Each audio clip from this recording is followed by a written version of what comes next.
colleague and advisor in my brain for many, many years, and is one of the pronounced subject matter experts on supplier diversity in the world. Ralph Moore. And Wendy, thank you for this opportunity, this invitation. And for those of you who know Wendy, I know a lot of people here know Wendy. She's my spiritual leader, okay? And the reality is, I'm so proud that Wendy has just allowed her genius to take flight. And this is her ministry, as we talk about. And those of you who know Wendy know that. I'm going to take a little longer than 5 minutes because that's what I do. I'm sorry. I'm one of those old guys. Since we're not in the barber shop, I'm just going to give you what I got. And again, the intersection of value and values. A little bit about my company. I'm an old CPA, worked at Arthur Andersen 50 years ago. Some people say I don't look that old, but thank you. You've made my day. But I'm a numbers guy, but I'm also a process guy. And what they teach you at Arthur Andersen, don't follow the numbers, follow the process. If you want sustainable progress, sustainable change, it's not about checking the box, it's about the process itself. So we talk about value and values at our company, and business diversity, supplier diversity, that is the intersection of the value that minority businesses, black-owned businesses, Hispanic-owned businesses, indigenous-owned businesses, what we bring to the table. The values are embraced by those organizations that understand that it's more than money. It's more than just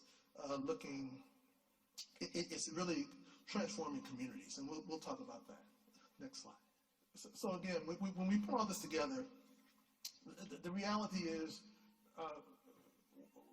and sometimes I can sound like a right-wing capitalist because that's the system we live in, and one of the challenges we have when we start talking about supplier diversity, business diversity, you have to come by a chief procurement officer in a major organization, a chief financial officer, and we have to be very careful. When we talk about corporate suppliers and corporate supply chains, there's one supply chain. So we have to be very careful when we start talking about impact sourcing and special programs, because special programs get the big asterisk, and then it gets pushed to the side, or it's there as long as that chief procurement officer is there or the CEO is there. And you talk about something that's going to be a moment versus a movement. A lot of these special sourcing programs are going to be moments. We have to figure out how do we get embedded into the infrastructure of a corporation, and that's ROI and measuring the value. And you'll hear you'll hear me a little later get into it. Next slide, please. John Rogers is a good friend, but he's also a brilliant entrepreneur. And I really want to talk about the power of entrepreneurship, the transformative power. The history has taught us that entrepreneurship produces wealth. Wealth expands influence. Influence empowers change agents. Change agents disrupt the status quo. And disrupting the status quo is the spark that ignites community transformation. And community transformation fuels racial equity and economic justice. There's no shortcut to this. And one of the things that history has taught us, and again, and I love the last presentation, I'm a history guy too. Matter of fact, I'm a trustee at the Chicago History Museum. And I'm big on business history, big on black business history. But history has taught us that you can't leave out, you can't start, the entrepreneur brain is really the main spark that drives this. And we've had jobs programs, seeded programs. We've had all kinds of community and government programs that leave entrepreneurship out, and you lose your leadership. Entrepreneurs bring swag to communities.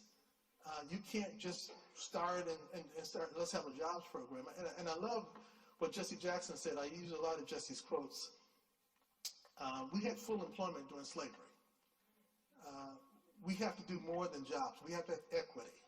Matter of fact, my orientation with Jesse, in summer of 1968, I was a college sophomore. I marched at the A&P stores in Chicago protesting the fact they wouldn't hire black store managers or black construction firms. So I've been an activist all of my life, or most of my life, But the reality is, in those days, and those of you of a certain age, I see some of those people, some of my peers out there, if you were a college student, a black college student in the 60s, you were an activist, period, because the fact that you were in college in 1960s made you an activist. But the reality now, we must become capitalists, we must become business people. Next slide. And when we talk about history, it's interesting.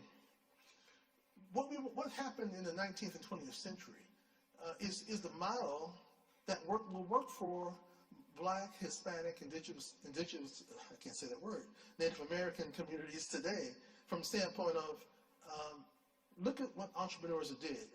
1837, William Procter and James Gamble started a candle company in Cincinnati, the Procter & Gamble Company. They hire thousands of people, hundreds of businesses, and transform Cincinnati. Henry Ford, 1903, Detroit, same thing, the Model T. Henry Ford was a revolutionary because he had the nerve to not only hire black workers, but to pay them the same amount that he paid the white workers. That was uncalled. I mean, how would he? I mean, I could see Fox News eating him alive for doing such a thing. And even right here in Kansas City, Ewing Marion Kauffman, we know that name Kauffman because the stadium's named after him, but he was a brilliant entrepreneur with Marion Labs, which he sold and made a fortune, and created the Kauffman Foundation, which has transformed communities throughout Kansas City and around America. So, next slide. Why don't we use the same model? Again, the good thing about history, it teaches you, it gives you things that work. Let's use things that work. So when we go to the 21st century, a matter of fact, Carlton Highsmith, he was a designer at Procter & Gamble of the film that would go around the Tide box, and Procter & Gamble facilitated him to acquire a corrugated company. So long story short, he created specialized packaging. He sold it about 5 years ago for about $200 million. He's now a philanthropist. He's doing quite a bit, and we'll talk about him in a moment. John Griffin Jr. and Demetria Griffin is a married couple. AGB Investigative Services in Chicago. I sit on their advisory board. 1,400 employees. And we'll talk a little bit more. The largest African-American security firm in America. And then we have Janet Bryan Holroyd, who Action One Group out of Los Angeles, 2,800 employees in 33 countries. She is one of the richest women, I understand, not richest black women, one of the richest entrepreneurial women in America, a billionaire. Next slide. So when you look at these three, this is the model we have to look at. And one of the things we've made a mistake of in America, we've celebrated individual gain and not community gain. We celebrate Barack Obama, who I met in 1994 at a book signing when he had just written his book about his father. And it was interesting. He's impressive. I met him and I said, this guy's going to do something special. I had no idea it would be President of the United States. But we celebrate Barack, but he was a community organizer. We haven't really looked at that community, which has not changed a lot. We need to make sure we elevate communities. So to do so, think about entrepreneurs, and these three entrepreneurs. Imagine every urban area in America having 30 Carlton Highsmiths or 50 Janet or Brian Holroyds. We need that kind of economic power in America. And you look at, and one of the things, and I look at these three, because Carlton Highsmith, he's now, again, philanthropist. He's creating housing developments in minority communities. He's endowing chairs on minority business at universities. He's really doing a lot.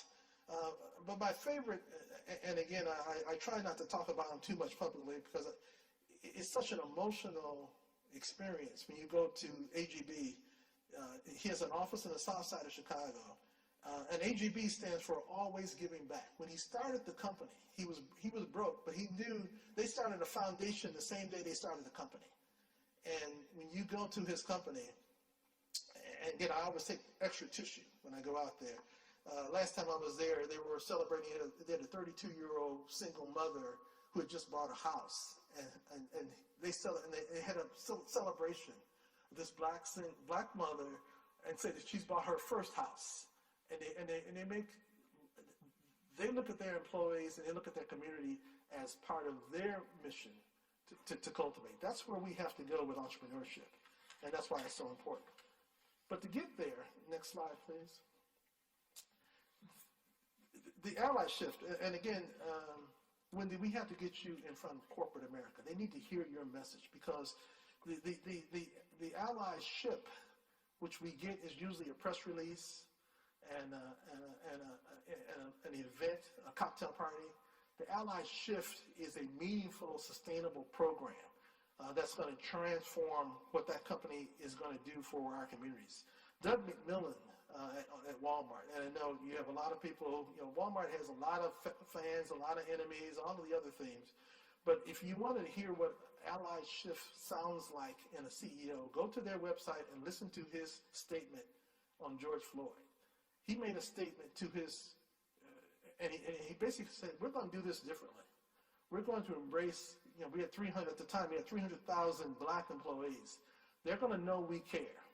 And I'm telling my leaders, the leaders of my company, if you don't get it, you're going to have to find somewhere else to work. Now think about this. That's a white CEO telling his white leaders publicly, we are going to do something different. That's the shift, the AllySHIFT that Wendy's talking about. It's more than a press release. It's more than a bogus goal that nobody can track or even know what happened after that. They created the Center of Racial Equity. They funded it. There's a lot happening at Walmart. And again, they used to be a client many years ago at our company. James Fitterling at Dow Chemical. He's created the President's Inclusion Council to make sure supply diversity grows within within Dow Chemical. Again, another one of our clients. Again, making it real, making it sustainable. David Taylor at Procter & Gamble, they have the best-in-class Supply Diversity Advisory Council. I'm a member of that council. But Procter & Gamble has done a lot. Their culture is such that they don't tell their story. But you've seen a lot of what Procter & Gamble has done over the years. They had a MESBIC in 1982, way before anybody, and that's a minority business investment company to provide equity to growing minority businesses. Again, they've done a lot, but the reality is these are 3 companies. We need 300 companies, 3,000 companies to do this. And again, we have to they have to hear your message. They have to hear you talk. But the other thing we have to do, next slide. Those of us, again, we're all change agents, and I love the initial conversation we had, because this is a group of change agents, but we must not settle for token victories. We have too many times we'll settle for the press release. So, hey, I got an invitation to the cocktail party. No, that's not enough. We have to make sure that we leverage this transformational moment we have. And my favorite Ben Franklin quote is, well done is better than well said. And we need to look at that. Next slide. So those of us who are in a position, we must keep our eyes on the prize. And again, the familiar phrase from the movement days, because there's a lot of opportunity. Next slide. We have a lot of companies that are looking to do more. Companies are making commitment to, we're going to double our spend with African American suppliers.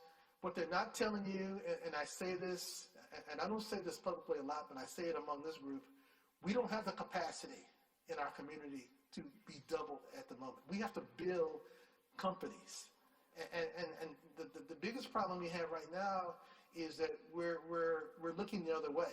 And we're hearing these, we see these large commitments. I mean, I won't call names of the major banks get together and we're going to commit capital to grow companies. What we have to do, the issue is not access to capital. The issue is having value propositions and business plans that are worthy of capital. Having people who can run these, who can manage billion-dollar balance sheets. So the issue is capacity building. And what we need is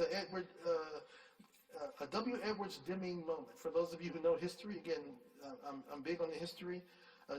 Demings was an electrical engineer, tried to work with the automotive industry in America. They told him, we don't need it. He went to Japan. Between 1950 and 1960, he turned made in Japan from a phrase that would mean a piece of junk. If you were my age, if you had something made in Japan, people would tease you about it. By the 1960s, it meant world-class engineering. We have to build that kind of capacity in our businesses. And to get there, we're going to need the universities on board. We're going to need the corporations on board. Just as we have a pipeline for companies in their talent line, we need a pipeline for executives who can run billion-dollar companies. Next slide, please. We also need standards. And this is that tough conversation. And another phrase I like, I'm stealing these phrases from a variety of people. And this is one you've heard, but it has a little variation at the end. The truth shall set you free, but first it will piss you off. And the truth is, we have a lot of community-based organizations that have received a lot of this George Floyd money that don't know what they're doing. You have people, I saw a 150-page business plan that no one was going to read, and this gentleman thought he was going to get funding from the bank. I said, understand, there's not a bank in America that's going to read that business plan. Some kid who never ran a business wrote it for him. He's getting ready to put his family's future betting on some kid who didn't know what he was doing. We have to bring standards and qualifications to all of these local organizations. Someone mentioned earlier that everything is local. Capacity building and growing minority businesses, growing Black and Hispanic businesses is local. We need to make sure we have standards so they're going to get quality expertise. We did a study for HUD 1996 that looked in 8 cities, and they talked about the infrastructure. What's the ecosystem of minority business development? Every city had a dysfunctional group where you had the local NMSDC didn't talk to the local urban league, that didn't talk to the bank. We have to fix that if we're going to take advantage and transform our communities. We need strong Black entrepreneurs, Hispanic entrepreneurs that can develop household wealth. Next slide, please. And we're in this special moment. This whole issue of ESG. How many people have heard of ESG? Okay, you've heard of it. Understand, ESG is going to change how America thinks about everything, because you now have BlackRock, the largest asset management firm in the world, saying to corporate America, you need to do more than make money. You need to become stewards of the environment. You need to look at the communities in which you do business. And they're now scrambling, trying to figure out what that means. But during that scramble, there's opportunities to grow Black businesses, Hispanic businesses. But one of the problems we have in corporate America, we have a dysfunction because the various organizations are siloed within corporate America. The business diversity people don't talk to the sustainability people except for once a year when they put together that 30-page report. The D&I people don't talk to either one. Again, the next slide, please. The reality is we have to bring these groups together.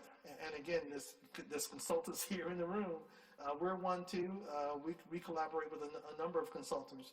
But the reality is that sweet spot, that community transformation only works when we bring business diversity, DE&I, and sustainability together in one conversation. And again, it's gonna take people in this room to challenge leadership to have those tough conversations and make that happen. Next slide, please. And Jackie Robinson, and I must say, Major League Baseball was, working with Wendy was such an important part of our development as a company. But on a personal note, my father was probably the biggest Jackie Robinson Black baseball, Negro League baseball fan of all. Now, I was born in 1949. That makes me 73. My father was 49 when I was born. So he grew up with the Negro Leagues. And that famous game when Jackie stole home, my father was at that game. And so, it's special for me to be here. But when you talk about Jackie Robinson, people think of it as a story, a great story about diversity. It's a story about excellence. If Jackie struck out every day, 4 times a day, we wouldn't be talking about Jackie Robinson. He was the most valuable player. He finally led the Dodgers to win the World Series. Again, Branch Rickey, again, great man, great change agent, but he wanted to win. So that's what we have to change the conversation. Let's get away from this feel-good, do business with black people, do business with Hispanics because it's the right thing to do. We have to make it the smart thing to do. We have to make it such that you can't get to where you want to go, Mr. Corporate Leader, until you take us with you. We have to be part of the team. And don't, as I said earlier, don't create that little special program that will last for about 18 months and then it kind of fizzles away. We must come together and be a part of the strategy. And again, this museum, I'm really looking forward to the tour this evening. I've been here before, but again, happy to be back. But the legends celebrated in this museum are here not because of their race, but because of their excellence and their perseverance, their tenacity. And if we're going to change and transform our communities, we have to bring the same level of tenacity that these gentlemen brought to the Negro Leagues many years ago. So with that, next slide. AllySHIFT for business diversity will build household wealth and black and brown families, for black and brown families, while transforming underserved communities. We can do no less. And again, the one thing about history, the beauty of history, this is historic right here. And our kids and our grandkids will ask, well, what did we do? What did you do? This will be, for many of us, this is a continuation of what we're doing. Some will be the start of what we're doing. But again, I applaud Wendy for bringing this together because only great things are going to come from this day and this conversation. Thank you very much.